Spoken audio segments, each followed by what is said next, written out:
Hi, it's me, Care, and Bobo from More Prana Gardens, and I owe you guys a worm bin video. So I'm going to show you my worm bin. We're going to talk about a few different things, but first I'd like us to all practice subscribing together. If you're not already subscribed, get your subscription finger ready, warm it up. That ought to be good. Okay, on the count of 3, ready? 1, 2, 3, subscribe. Good job. Thank you very much for that. I appreciate it. So, why would you want a worm bin? Well, you can use the Vermicompost, which is part worm castings, which are worm poo, and part whatever you were feeding them, pretty well broken down. You can use the castings themselves, and we'll come on to the pros and cons of that later. You can make a worm tea, which is a leachate that runs through their materials. A leachate, I've heard the word. I looked it up the other day because I was going to be telling you guys about it. And all that is when you take a solid and you grind it up and you drip water through it, the stuff that comes out the other end, like drip coffee, is a leachate. So that's one thing you can do. Let's see, we've got the compost, the castings, the tea, and food disposal. So if you've got food sitting in your fridge that's on the edge of bad, you're good. It's scraps and stuff. We'll talk about food. Hello. So, what can you keep your worms in? This is mine. It's just a single bin. Worms can live in a bathtub. They can live in a sink, in a box, in a bin, a tube, a bag. They're easy. A bucket. In permaculture, you'll probably want your worms in zone 0 or zone 1. 0 being the domicile, and zone 1 being places that you go every day. Now, if you're doing the bathtub method, that might be in your zone 2 where you visit, a few times a week. Mine lives in the kitchen. Well, the dining room side of the kitchen, which might make you wonder about a few things. So, like the worms absconding. Now, every now and then you'll have a worm, a solo worm who tries to escape. He's an adventurer, maybe he's a mountain climber or an astronaut or something crazy. And that's no big deal. I think I've found one on the ground. We've had our bin like a year and a half. Now, if you have a mass exodus, that is telling you that there's a problem. Either your bin's too wet, it's too dry, or there's something going on in there. You might wonder about additional pests if you have your worm bin in your kitchen or in your house. Sometimes ants will get in there. If ants get in there, it means that it's either cold or rainy outside and they wanted to come in the first place, and that my bin is too dry. Ants like dry ground. They don't want to mess with a nice damp bin. So if you have ants, your bin is just too dry. When you get it damp again, the ants will move out. Also, when it stops raining outside, the ants will probably move out. If you live in a cold climate, that might not even be a problem for you ever. There are only 2 kinds of pests that you really need to worry about, and that's if you have centipedes or flatworms, those little, the hammerhead worms. Those centipedes and flatworms will kill your compost worms. So you would want to get rid of them. Anything else that's living in there is fine. It's helping break down food. It's doing the job. You're good. I lost my train of thought. So we did absconding, we did pests, and smell. If you're doing this right, there will not be a smell. You're going to be fine. Once I have smelled this bin and gone, woo! Yeah, don't put cauliflower in there unless it's super fresh, and then still, we'll come back to that though. So the kinds of worms that are in here, these are compost worms. These are not earthworms. So you have your compost worms up near the top. They eat decaying plant material, stuff that's breaking down already, food, leaves, paper, those sorts of things. And then in the soil, in the ground, below those you have your earthworms. Those are the ones that you see when you're digging a hole. They come up, they eat some decaying material, they eat the poo from these guys, and they bring that back down. And then you've got your like really deep worms that live close to 6 feet down. They know about the spice. They're gonna come up, they're gonna eat decaying material, and these guys poo from the top, and they're gonna deposit their poo up on the top. So it's this whole like flipping of the earth thing that goes on, but in these bins, we don't have enough depth for that, so we just have the compost worms. All right, so what do you feed your worms? Well, we already talked about cauliflower being a bad idea. You don't want to feed them any animal products. Animal products need high heat to break down, and these guys will die in high heat. Yes, talk about that. Under 32 and under 95, under 32 and over 95, your worms will die. So that's why ours live in the kitchen. It was time to bring them in for summer last year. I brought them in, and then I was like, well, am I going to remember them out there? Am I going to want to do the back and forth? Am I going to have, to move them back in? So freezing in 95, you don't want to go out there. They're happiest between 55 and 85, with 75 being ideal. So if they're outside, they need to be in a shady spot or insulated, something like that. And then indoors, they're probably fine. If your house has temperature control, if you're comfortable in there, they're probably okay. Back to foods. So yeah, no animal products want to go in here with the exception of ground up eggshells, and we'll circle back. You don't want to put really strong foods or lots of really strong foods. Like you don't want to put a bunch of onions, garlic. That's going to hurt you. Spicy peppers or citrus. Anything else, any other like whole food, plant-based food is good. Now, there's one I have to share my shame with you. The great tomato kerfuffle. So all last summer, all last fall, I was eating tomatoes from my plants into January, and I was putting them into here. Well, late January comes, I start tomato seeds, right? And I put one seed in each little pot, and a couple of weeks later, I have between 2 and 5 little baby tomato plants in each pot.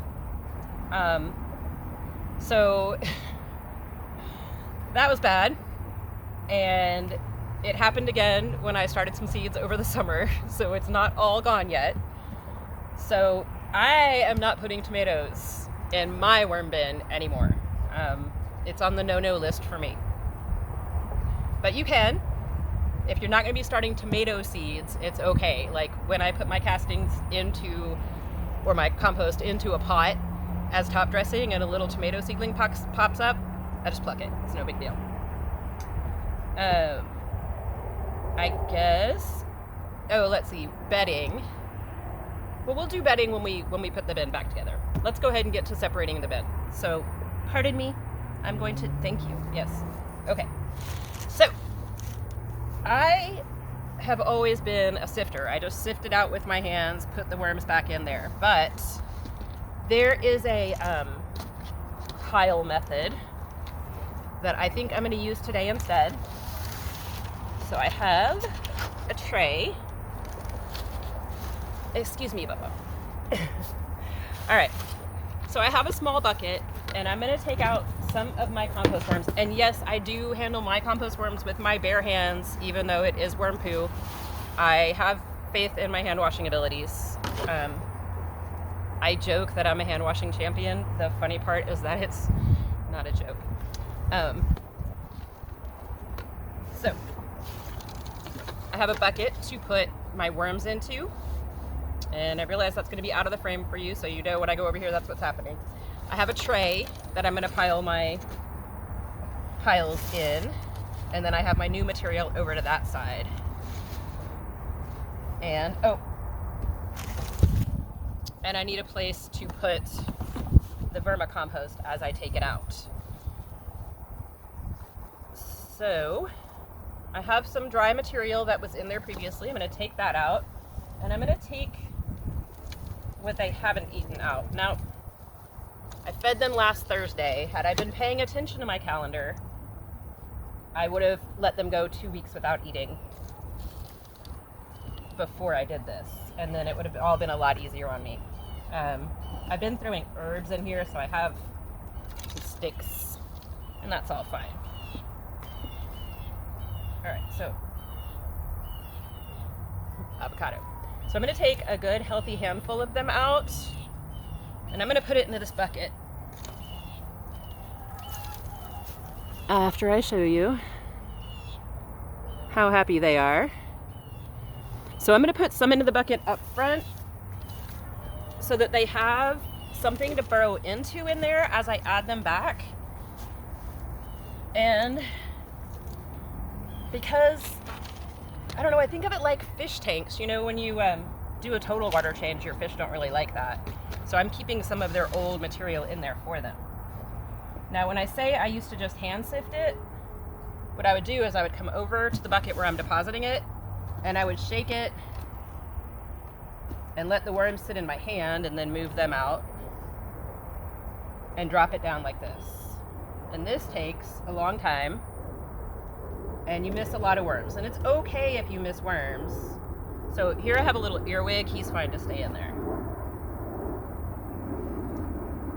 All right, so the idea was that you make piles, and since your worms don't like light, they're going to move down from the top of the pile to the bottom as you scoop them out. And then you can just go through your piles and pick the worms off the top. Let's see if I can make this better for y'all. Now you can see. Here we go. All right. Well, you kind of can. I tried, guys.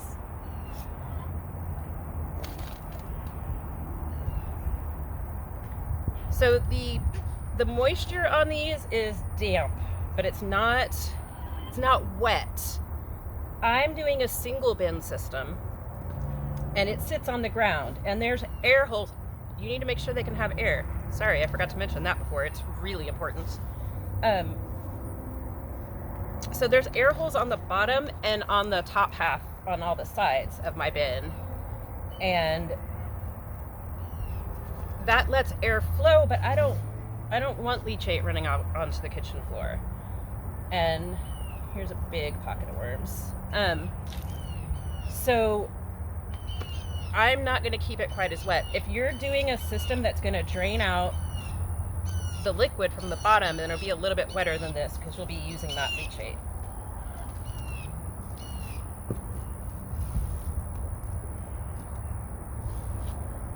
So you may be wondering how often you have to do this. I do my system the way that's considered to be high maintenance. So every day or so, I dump some food scraps in there, or like the holy basil that was in there was some that I cut for the chickens and I cut too much. Or just, you know, the tops from all the produce that I cut up for a meal or whatever. Something I found in the fridge that's not bad, but it's also not something I want to eat. You don't want to put anything that's really, really spoiled. Just, you know. And then think about processed foods. This is making fertilizer that's going to feed your plants. And also there's little living things eating this. So if you eat processed foods that have a lot of chemicals, just think about whether or not you want to put it in there. And also think about, you guys are supposed to be climbing down. Also think about allergens. I am severely allergic to soy, so no soy goes into this box because I handle it. So if you have someone in your house who has like a gluten allergy or celiac, you might not want to put anything containing gluten into your bin because it can hurt that person if they handle it. So just, you know, be aware of those kinds of things. Alrighty, so they are not running away from the light as fast as I thought that they would, but we're just going to start piling it down. I'm going to reorganize. So I have, it's kind of deep in there so that they have something to go under the light into. Well, it looks like they're getting out of the way pretty well. It also looks like I should have used a bigger bucket for this. Oh, that's because that's supposed to be going there. That's for worms. I always mix up my systems at the beginning. I see you.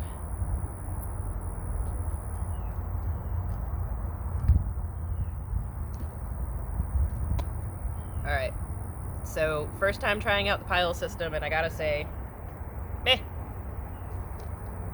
Maybe if I was doing this in bright light where I was blinding you guys, it would work faster. But I don't want to blind y'all. And the worms probably appreciate it a little bit. It does make them easier to find. So while we're doing this, let's talk about where you can get worms. So obviously the best choice is if you have a friend that has worms, see if they can scoot some over to you while they're doing this process. You can order worms online from various sources. Now, these came from Texas Worm Ranch. That's txwormranch.com. And sometimes they ship and sometimes they do pick up for people from North Texas only. So get on their website and check them out if you're in North Texas. And they prefer email for their communication. Keep in mind, they are a small business run by busy people, and they might take a minute to get back to you. Sorry, I lost my train on how often they need care. I got sidetracked. So every day-ish, I dump food scraps in here. Once a week on Wednesdays. Today is Wednesday, September 22nd. All of that's relevant. Every week on Wednesdays, I check my bin. I see if it's too dry, if it's too wet, if I have moldy food sitting on top that needs to be buried. All those sorts of things. And then once every quarter, and I do it on the solstice in the equinox because they're evenly spaced and because you're gonna hear about them. Somebody's gonna say today's the first day of fall. Somebody's gonna say today the day and the night are even. You're gonna hear something and it's gonna remind you. Now, I don't always do it on the exact day, but if I do it close to that day, then I know I'm doing it quarterly. You can do this as often as every 2 months, and you can go as far out as 6 months. If you do 6 months, you're gonna get into those vermicastings instead of vermicompost. So the problems that you might run into there, well, I should say the pros and the cons. The cons of using the castings, which are the later stage just poo. One is that your worms have nothing to eat, so a lot of them are going to die off. And that's not ideal for you or them. The castings are going to have more salt and more alkalinity than what you normally have in the soil, and they're going to be more hydrophobic. So you'll have to mix them with soil or something less salty, more acidic, and less hydrophobic. Hydrophobic means that it doesn't like to bring water into it. So the pro to doing it that way is that you only have to get in your worm bin every 6 months to a year.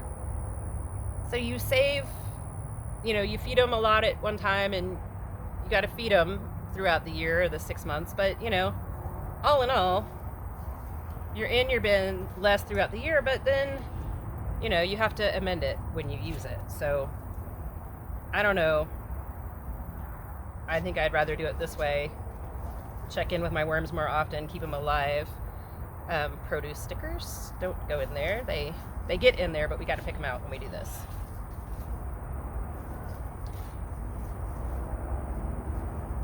So we were talking about frequency. It's hard to do this and talk to you guys and keep my train of thought. So the way I do it, doing this every 3 months, that's high maintenance. So it's this or less. It's really not bad.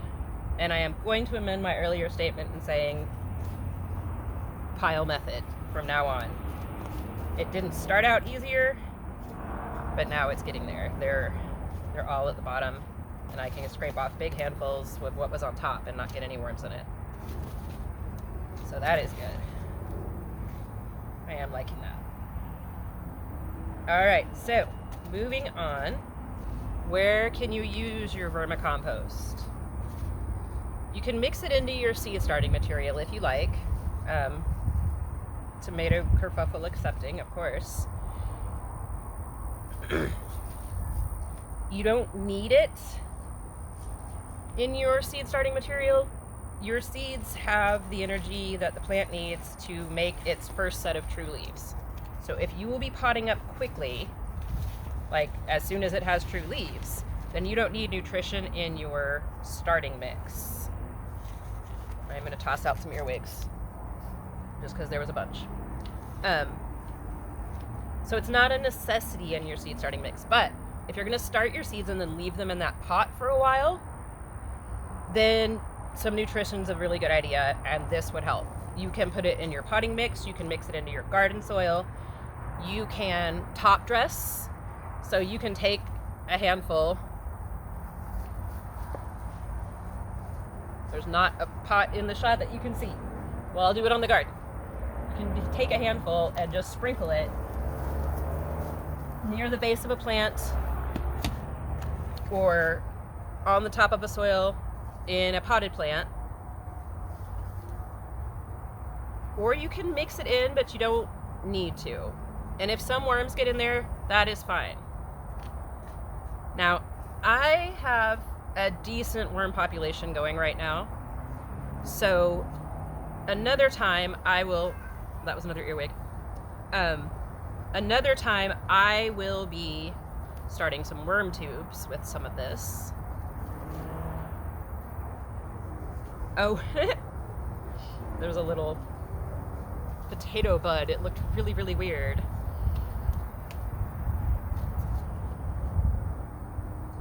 Alrighty, so there is more to sift, but I am going to get the new bin set up for you guys, or reset the bin, I should say, for you guys, and then I will finish all of this another time when you're not waiting on me. So I still had some in here. I'm just going to get that out. Hard in that big old bin in your face. Okay. So I'm just going to set all of this aside. Now, when we remake our bin, left it kind of messy down there. That doesn't matter. I still have a couple of hanger-on worms down there. So I put some soil in the bottom of mine just because it's easy. It fills up some space. It gives them something to climb in. And this is garden soil, so it's got particles of different sizes. It's not like nice fine potting soil, so they can break down on this wood, and the wood will help hold moisture. And then I'm just spreading that out on the bottom, and then I'm going to take my bucket of worms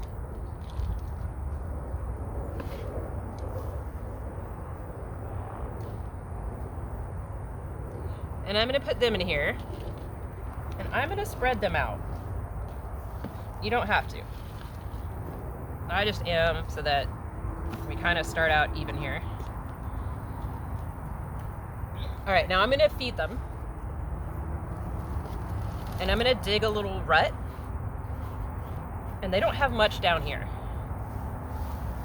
So we can do that without it spilling. So I'm just gonna make a little hole and I'm gonna put all of that back in there. Oops, wait, I'm gonna back up because I forgot to do one thing first. Grit. Okay, they need grit. So you can use coffee grounds. This is my grounds from yesterday and the day before. Coffee is important. And then I have some cocoa coir in here, or coir, or however you're supposed to say that. And that's gonna help with the moisture levels. All right, there we go. Now I'm gonna make a little hole. Mixed all that up with my hands. So many earwigs. All right, so food going back in. The old dry material that got really wet going back in, toilet paper and paper towel tubes are awesome for dry material.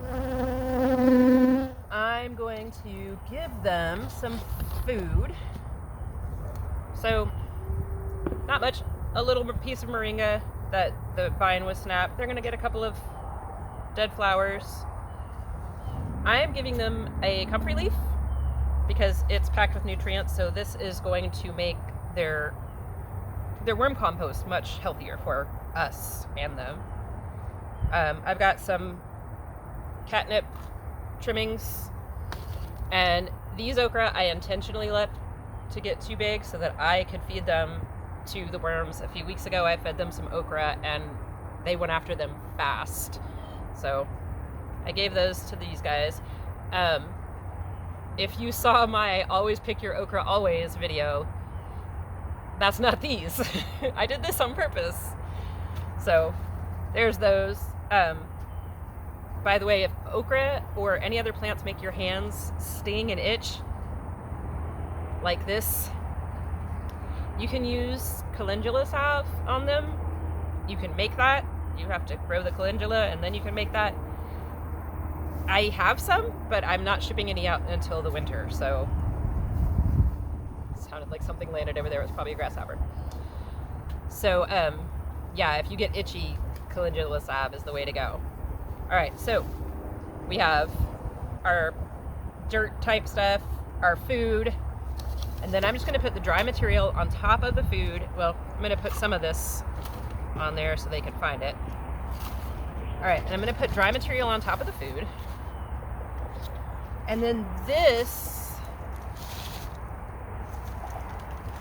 is this paper that a bunch of companies are starting to use for packing now. And I'm a big fan of it because it's easy to reuse. We can use it as sheet mulching. We can use it in our worm bins. You can make paper pots out of this. So when you get that in the mail, save it. And I went ahead and ripped it up off camera for you because I didn't think you'd want to do that with me. That was kind of an annoying sound. Alrighty. So we've got all that on top of there. And then I just want it, remember, a little damp. So this is not a job for a garden hose. You're not trying to soak this. You're not trying to make a lake in here. You're just gonna dampen it a little bit. And then I'm gonna mix that around. And yeah, some of that paper is gonna go down in there. That's okay. That coffee was mostly dry, but some of that's gonna be in there. That's okay. All the food that you add has moisture that will come out of it. So keep that in mind. When you are setting up your bin, you might not want to get it to like be really damp. So if I squeeze this, sorry little wormy, if I squeeze this, no water is dripping out. I could go as far as having one drip and it would be okay. But any more than that, and they're gonna have some problems with it. They're gonna wanna get out of there. All right, so because the food is gonna leach out some moisture, I'm not gonna get it too wet right now, and because I don't want leachate running out onto my kitchen floor, Now, when I mixed all that up, it mixed up the food and the dry material and the bedding, and that's all fine. It's okay.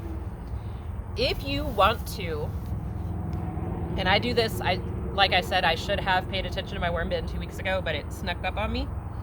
I could put all the food over to one side, move all the material to one side, give them a shallow end over here, let them start eating over there, and then kind of scoot the top of the bedding over, and they'll migrate to where the food is. So that is one method of getting your bin ready to flip, but you can just do like we just did here, and it's really easy. So that should be it for worm bins. If you have any questions, please let me know. I will be happy to answer for you. Shouldn't have sat that on my lap. Now remember, Texas Worm Ranch, txwormranch.com. If you are in North Texas, if you are elsewhere and you have a local source, please put that down in the comments. Please pick a thumb, hit the subscribe bar, and if you want notifications when I put up more videos, ring the bell. And I will talk to you later. Later, y'all.